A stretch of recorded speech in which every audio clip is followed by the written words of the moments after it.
जब से आलोक मेहता के घर ईडी की छापेमारी शुरू हुई, तब से एक पोस्ट सोशल मीडिया पर वायरल हो गया कि तिवारी को बचाने के लिए कुशवाहा को फंसाया जा रहा है। पूरा मामला क्या है वो समझिए। लेकिन आलोक मेहता के घर ईडी की छापेमारी जो शुरू हो गई, इससे नीतीश कुमार की फजीहत होने लगी है। आलोक मेहता के घर ईडी की छापेमारी हुई और इसमें नीतीश कुमार की फजीहत क्यों हो रही है ये भी हम आपको विस्तार से बताएंगे। लेकिन विपिन तिवारी कौन है ये भी जानना जरूरी है।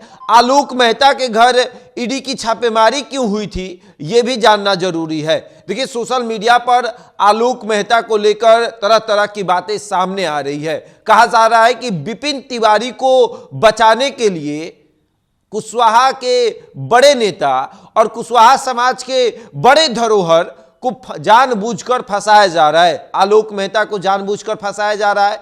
पूरा मामला क्या है? पूरा मामला यह है कि वैशाली में एक कोऑपरेटिव बैंक है, उस बैंक के अध्यक्ष के रूप में आलोक मेहता तैनात थे और वो भी 2012 तक ही थे। बताया जा रहा है, सोशल मीडिया पर जो पोस्ट साझा किया जा रहा है उसमें यह लिखा जा रहा है कि ये पूरा मामला है वैशाली शहरी कोऑपरेटिव बैंक एक था और 83 करोड़ रुपए गमन का जो है आरोप आलोक मेहता पर लगा है। लेकिन मामला जो है वो बताया जा रहा है कि जालसाजी का मामला है। घटना दिसंबर 2020 से 2023 तक की है, जबकि आलोक मेहता यहां पर 2012 में ही अध्यक्ष थे। 2012 से उन्होंने उस अध्यक्ष पद को छोड़ दिया। देखिए, एफआईआर की कॉपी में लिखा गया है कि मुख्य आरोपी विपिन तिवारी जो कि बैंक का सीईओ है, उसके बाद संजीव कुमार जो कि अध्यक्ष हैं, इसी कुर्सी पर कभी आलोक मेहता बैठते थे। इसी की वजह से आलोक मेहता के घर ईडी की छापेमारी हुई। उसके बाद सैयद शहनवाज जी जो कि प्रबंधक हाजीपुर के शाखा के प्रबंधक थे।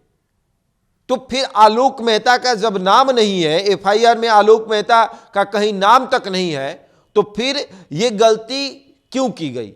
यह गलती केवल इसलिए ताकि आलोक मेहता कुशवाहा समाज के नेता है, कुशवाहा के बड़े नेता है, इसलिए आलोक मेहता को फंसाया जा रहा है। ये तमाम पोस्ट जो है वो राजद के तमाम कार्यकर्ता, राजद के नेताओं के द्वारा वायरल किए जा रहे हैं। एक आलोक मेहता की तस्वीर लगाई जा रही है और उसके बाद एफआईआर की कॉपी लगाई जा रही है, जिसमें यह बताया जा रहा है कि मामला पूरा क्या है, किस संदर्भ में ईडी की छापेमारी हुई है। और ये कोऑपरेटिव बैंक जो है, कोऑपरेटिव बैंक जो होता है कि लोन देने लेने की बातें होती है, उसमें किसी को लोन दिया जाता है, फिर उससे ब्याज समेत उस पैसे वसूले जाते हैं। तो ये कोऑपरेटिव बैंक के अध्यक्ष के रूप में तैनात थे आलोक मेहता 2013 में, जबकि कहा जा रहा है कि आलोक मेहता 2013 के बाद से उस बैंक की तरफ गए भी नहीं है।